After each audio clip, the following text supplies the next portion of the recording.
पछताने वाला मोर। एक जंगल में कौवा पंछी बहुत अच्छे मित्र थे। वे एक दूसरों की मुश्किलों में मदद करते थे। एक दिन कौवा पंछी के रहने वाले जगह पर बचाओ बचाओ मित्र बचाओ बोलते हुए कांपता एक मोर उनके पास भागते हुए आया। क्या हुआ मित्र, कहाँ से भागते आ रहे हो? इतने परेशान क्यों हो? मुझ पर शिकारी की नजर पड़ी, वह मेरे पीछे पड़ता आ रहा है तो बचने के लिए भागता हुआ रास्ता भूलकर तुम्हारे सामने आई। अब तुम्हें ही मुझे बचाना होगा। अच्छा ठीक है यार, पंछी ने कहा। कौवा पंछी ने उस मोर का साथ दिया। फिर से वापस जाने के लिए रास्ता भूलने के कारण कौवा पंछी के साथ वहीं रहते हुए मोर अच्छी मित्र बन गई। उनकी मित्रता कुछ दिन अच्छा था। कौवा पंछी के बीच के मित्रता ना सह पाते हुए मोर जलने लगी। किसी भी तरह कौवा पंछी को अलग करना चाहती थी।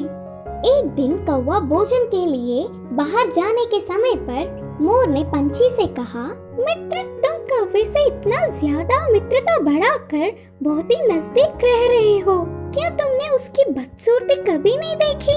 उसे देख सब चिढ़ जाते हैं। तुम्हारा उससे दूर रहने में ही भलाई है। मैं जो कहनी चाहती थी वो कह चुकी, बाकी तुम्हारी मर्जी। वह सुनकर अचानक चौंकने वाला पंछी मोर से कहा, हाँ सच्ची, मैंने इतने दिनों से कौवे के बारे में सोचने की कोशिश भी नहीं की। हट, उससे क्या दोस्ती, उससे क्या मित्रता। तुम्हारे जैसे सुंदर वालों से मित्रता करने से मेरा मूल्य और होदा बढ़ेंगे। उसकी चाल सफल हुई करके मोर खुश हुई। आगे आगे मोर पंछी के व्यवहार में परिवर्तन देख कौवा उन्हें उसे दूर करने की बुरी सोच को समझी।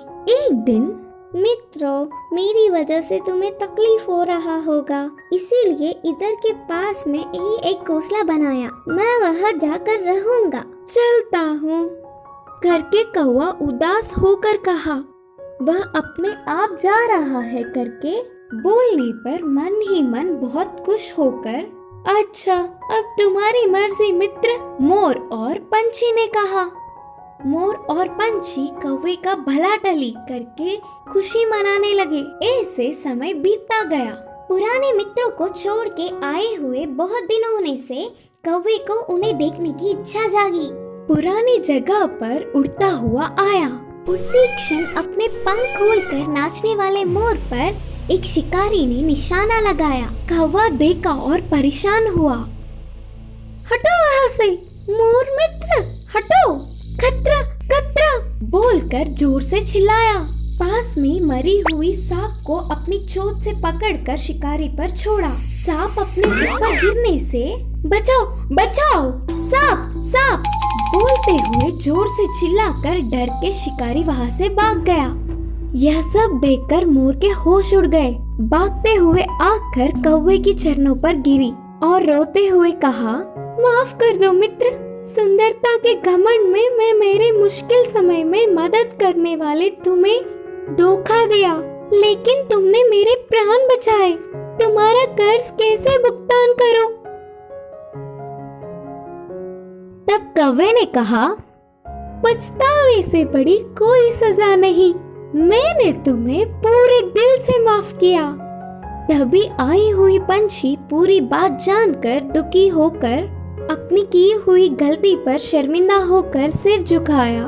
फिर तब से कौवा पंछी मोर हमेशा की तरह अच्छे मित्र जैसे रहने लगे। इस कहानी की शिक्षा है कि अपने भूलों को भी भुलाने वाला ही सच्चा मित्र होता है।